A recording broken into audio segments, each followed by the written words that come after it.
kind of comes to a point.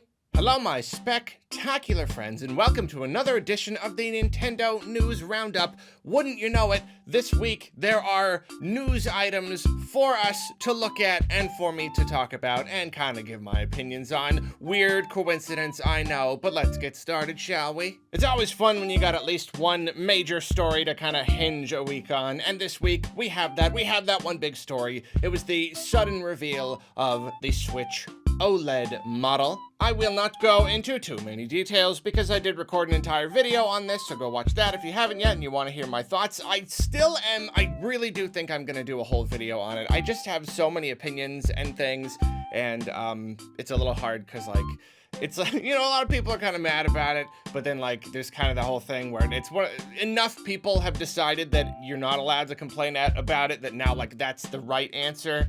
So now anybody complaining is just a complainer. But I try to maintain my right to complain at least a little bit. I don't know, and you know, I don't think anything's above criticism, even just a little. Like, yeah, I'm still probably gonna buy it. I'll buy it for work or whatever. Whatever. This is the news. Again, go see my opinions in the other video. Stay tuned for another different video with all of the opinions, very in depth. Maybe, who knows? Switch OLED. It's got an OLED screen.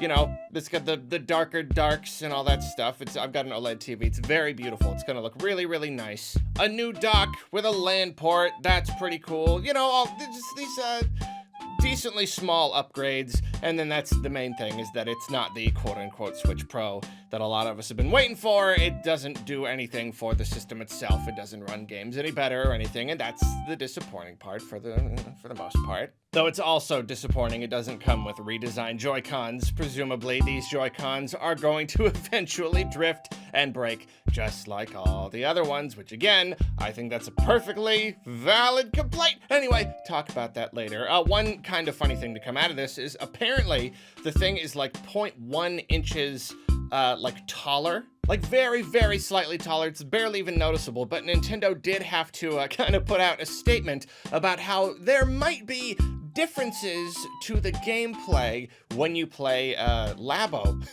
with this model of Switch. Because Labo requires you to put the Switch itself without the Joy-Cons on it, like slip it into just various cardboard things. And it's funny because they're not even necessarily willing to say it might be a snug fit, it might be a little hard. They have to be diplomatic about it. They have to be subtle. They have to just say differences in gameplay. And I just think differences in the experience. That's it. And technically that's not untrue.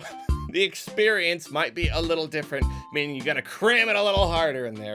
So I thought that was pretty funny. Quite famously, Satoru Iwata used to have an Iwata Ask series where he talked to just Nintendo's developers whenever they were putting out a game, and he'd do these big Q&As. They were super duper cool. There were a lot of them just on the Nintendo website. Some of them were in video form.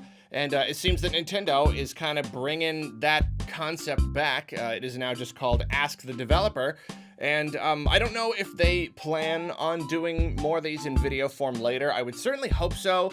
Asking people just to go to the website and read a Q&A it's a little bit of an ask, especially because like this one that they did on Game Builder Garage, it's very long.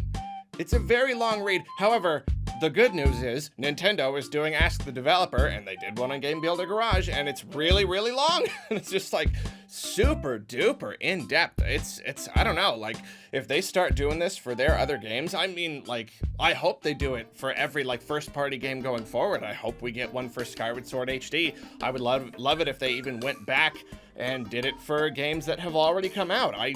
Nintendo is a little too secretive about this stuff, so whenever they open up and actually like talk like the actual design and development of the game, it is endlessly fascinating to me and a number of other people as well. So I think this is really great, and I hope they do a lot more with it. Nintendo finally did what we've just been waiting for. They said there would be quality of life improvements to Skyward Sword HD, but they didn't necessarily say exactly what that would mean. And I don't know why it took them so long. It took them like just like not even 2 weeks before release, but they did it. They released a specific quality of life trailer showing off the specifics. And we got some really, really great confirmations. The item descriptions are gone. Even when you close the game and bring it back up again, it's not gonna remind you and give you, I don't know why that was ever a thing in the first place, especially over 2 games.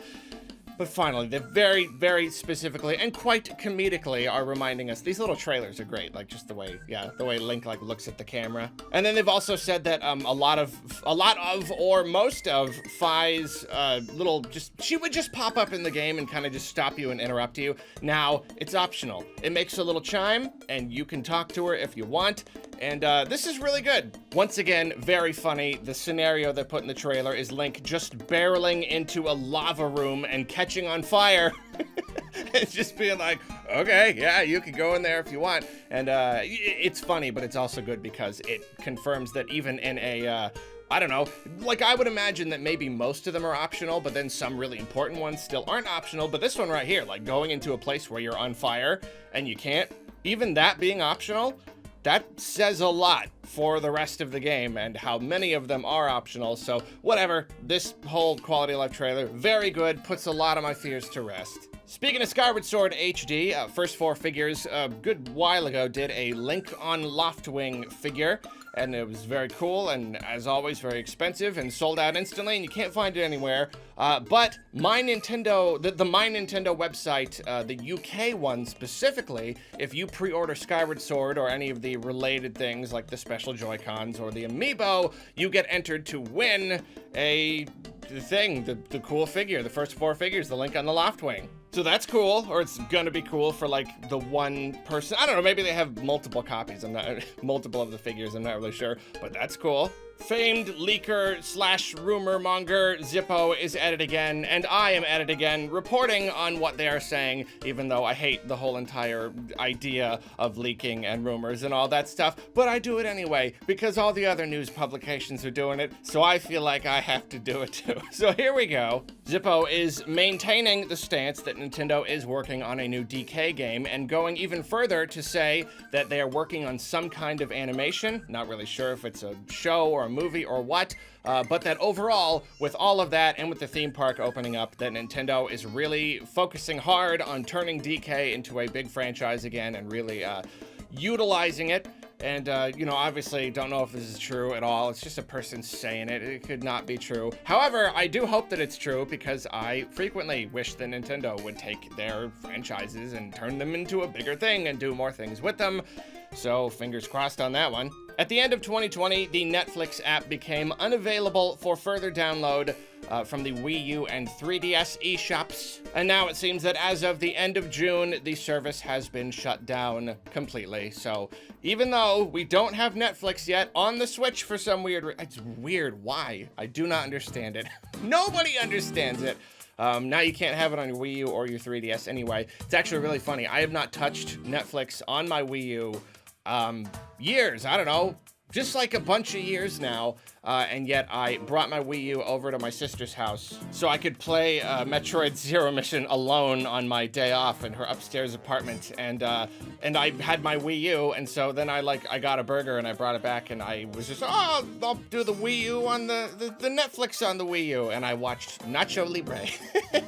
And it was just the first time I used Netflix in so long, and I had no idea, apparently, I was doing that within days, if not like one day, of the service being shut down forever. So I don't know.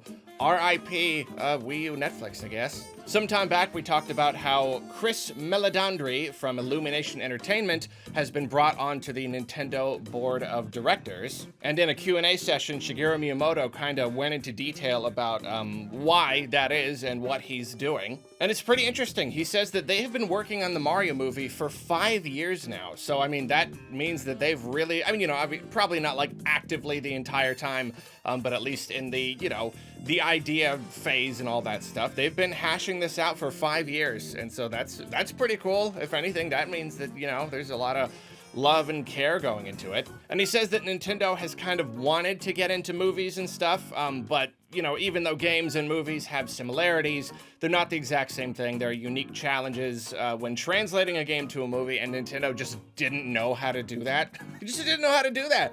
And so this was their attempt to get some outside help. Help us. How do we take our game and turn it into a movie? And I I suppose that makes sense. How do you get help? You find someone who knows what they're doing. Nintendo is bringing Super Mario Party kiosks to 24 Holiday Inn locations across China. And that's kind of fun. As Daniel Ahmad notes quite wisely in his Twitter thread on this, China is still kind of a new market for consoles. Consoles have not generally been allowed, and so Nintendo coming over there, they're having to legitimately teach people like what consoles are and what these Nintendo games even like do, just what you can expect from them. And that means even just getting it in front of people's actual faces, not just regular advertising and marketing commercials and stuff, but like, you know, you go to the hotel and there it is, you can like play it. And so I don't know, I think that's a pretty cool idea. Edible is a service where you can order like really over the top, really cool looking, probably really expensive edible arrangements that you can send to your friends and loved ones. And Nintendo is teaming up with them to do a bunch of different Mario and Mario Kart themed things. I don't even want to know how much they're going to cost, but they do look very cool and very delicious. And you can pre-order them, which is funny. It's not even a game. You're pre-ordering a game themed food. That's funny. Because Japan gets everything cool, apparently at a Japanese aquarium, they're having a legit in-person IRL Animal Crossing themed stamp rally. So like in person, you can go around collecting stamps. There's all sorts of cool prizes to earn and everything, and that sounds so fun. I already love aquariums. They're like my favorite thing in the world. But then doing a big Animal Crossing stamp thing, that's so cool. I want to do that. Can you bring it to like one museum here in America? Just like one, even if I won't be able to go because it'll be on the East Coast or something. Like just one. You can manage one, right? Animal Crossing is also getting a new Monopoly set. So that's pretty self-explanatory. It's Monopoly, but it's the Animal Crossing. Pretty cool. Since its release, Pokémon GO has made the Pokémon Company $5 billion